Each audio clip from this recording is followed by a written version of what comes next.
Disappearances are chilling. To think someone you love could vanish at any given moment is terrifying, as is the fear of not knowing whether they are alive or have taken their last breath. Tragically, that is the reality countless people have to live with on a daily basis. So today, here at Unexplained Mysteries, we'll be taking a look at 3 shocking missing persons cases.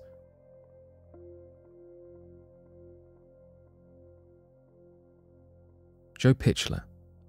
This American child star had a bright future ahead of him. Joe Pitchler disappeared on January 5, 2006, aged only 18. Born into a family of 5, Pitchler spent his formative years in Los Angeles chasing his young acting dreams, having begun acting at only 4 years old.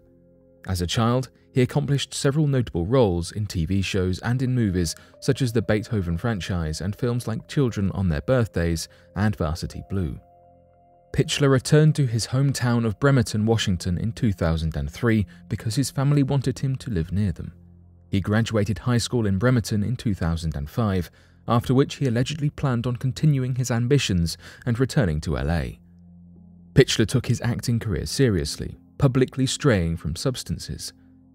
He had dreams of being a movie star as young as 14 years old, knowing precisely what he wanted in life, which was to someday win an Oscar. Despite living in his hometown, Joe Pitchler lived alone on the other side of town from the rest of his family.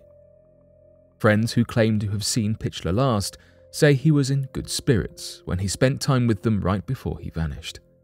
Pitchler's car, a 2005 Toyota Corolla, was discovered several days later. His family reported him missing 11 days after his disappearance. The last call from his phone was said to have gone out at 4:08 a.m. to one of his friends who claimed he visited earlier. Joe's family say they found a letter in his car but refused to categorize it as a note of taking one's life. The letter allegedly mentioned Pitchler's desire to have his belongings given to his younger brother and that he wanted to be a stronger brother. The case lead detective stated, "There's a good indication that it might have been suicide, but we don't know that." There was no suspicion of foul play involved despite his family's belief otherwise, who are convinced he would not have taken his life. His case has frustrated detectives for over 2 decades, with no conclusion in sight. By all means, it seems Joe Pitchler dissipated into thin air without a single trace. His mother stated about his move from LA to Washington, "I just wanted him to have some normalcy in his life. He's a good boy and took it well, but he wasn't really happy about it." His brother Matthew believes he wanted to start over, whilst his mother argues there was no goodbye in regard to her dismissal of the note as to him taking his own life. His family additionally stated that his apartment door was unlocked and the lights were on, which they found greatly unusual. The police, despite the family's insistence on something amiss, chalked it up to Pitchler jumping from a nearby bridge. His mother recalls, "He said, 'I don't know how to say this to you without sounding really bad.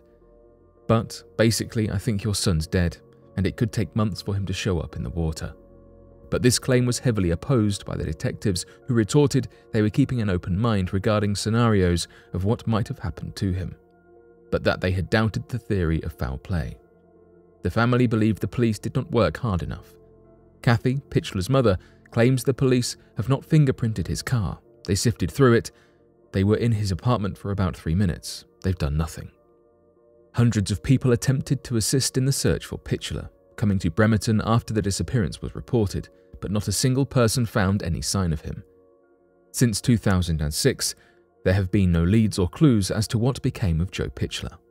It is unknown whether he is still alive or deceased, and why was his car abandoned, or what he was doing at the time of his vanishing, but his body has never been found.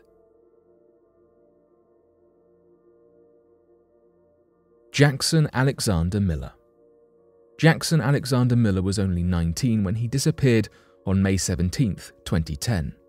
His Honda was discovered by the Golden Gate Bridge in San Francisco without any keys or an end-of-life note present. But according to Miller's family, he was suffering from anxiety and depression, but refused to take medication at the time of his vanishing, which made him erratic. Recently, there has been a prospective sighting of him trying to hitchhike from a Target parking lot in Woodland, California. According to the Sacramento County Sheriff's Office, there was some certainty that Jackson did not jump from the bridge. but it is still unknown. His family has lamented his absence for the past 12 years, and his mother, Gina Fanaro, has stated the best thing in the world would just be to hear him say, "Hi Mom," and just to know he's okay. According to Gina, the family has been sad and incomplete since Jackson left. There has always been a slim sliver of hope he's alive. Despite the passage of time, the family upheld its hopes of seeing him again, despite struggling to figure out why he would not call or let them know he is alive if he is out there. The mystery has the police and his family equally baffled. Detectives were approached by a woman who claimed a stranger asked her for a ride to Sacramento in the Californian parking lot, but she refused, to which the man asked for an Uber.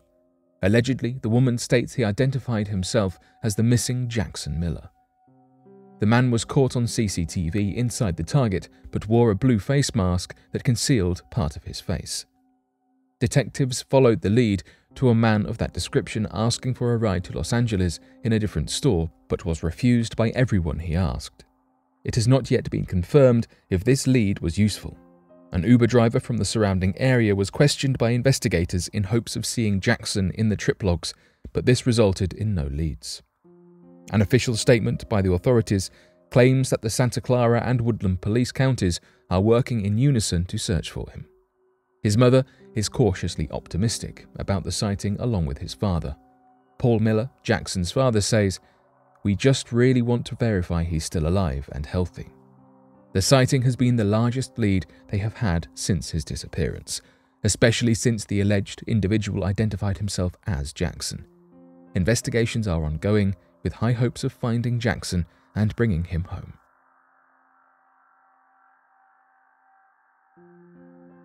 Laureen Ren. In April of 1980, Laureen Ann Ren mysteriously disappeared from her New Hampshire home in Manchester. The girl was a teenager at the time she went missing. On the night she vanished, she was with two friends at her mother's apartment. Judith, her mother, was on a date. Laureen's male friend heard voices down the hallway and assumed Judith was coming home, so he left. But her female friend remained at the apartment. When Judith returned home after 1 a.m., she found something extremely strange. All the hallway's light bulbs were unscrewed, and their apartment was unlocked. When she checked on her daughter, she saw a figure in her bed, sleeping. Naturally, she assumed this was Laureen. But it was her friend asleep in her bed. The friend claimed Laureen slept on the couch, but she was not in the apartment. There was no sign of a struggle, and Laureen's belongings were untouched. No relatives knew where she was, and the police found no sign of her after she was reported missing. For months afterwards, Judith's phone was called by an unknown ID. The locations were typically motels in California, and the caller never spoke. Missing child investigator Carol Jensen discovered one of the motels was used for making child exploitations, but they never found proof to suggest Laureen was ever at these locations. Judith kept getting these strange calls for years until she changed her number. Laureen's parents divorced when she was a baby, and Judith was her main caretaker. She went to Parkside Junior High School and was seen by peers as a happy and outgoing student with good grades who had a great relationship with her mother. Laureen wanted to get into acting, but she was allegedly involved with a bad crowd, with whom she drank alcohol and smoked substances with. Rumours from her school say she planned on running away. Diane Pinault, Laureen's aunt, stated she was an angel who hung around with the wrong people for a while. It was initially thought she ran away, but after several weeks the police believed she momentarily left the apartment during which something happened to her. 6 weeks after Laureen, Denise Daniault vanished 2 blocks down. Authorities linked Daniault's case with criminal Terry Rasmussen, who confessed to taking the life of his wife in 2003, but he passed away in prison in 2010. It's thought he took the lives of up to 6 girls. Judith remarried in the later 1980s, after which she moved to Florida. She believes her daughter was the one who called her from the California motels. Laureen's male friend took his life in 1985, but he was never thought to be a suspect. The investigators think foul play was involved, but have no evidence to back it. These cases are still unsolved, but the hope for their eventual conclusion remains.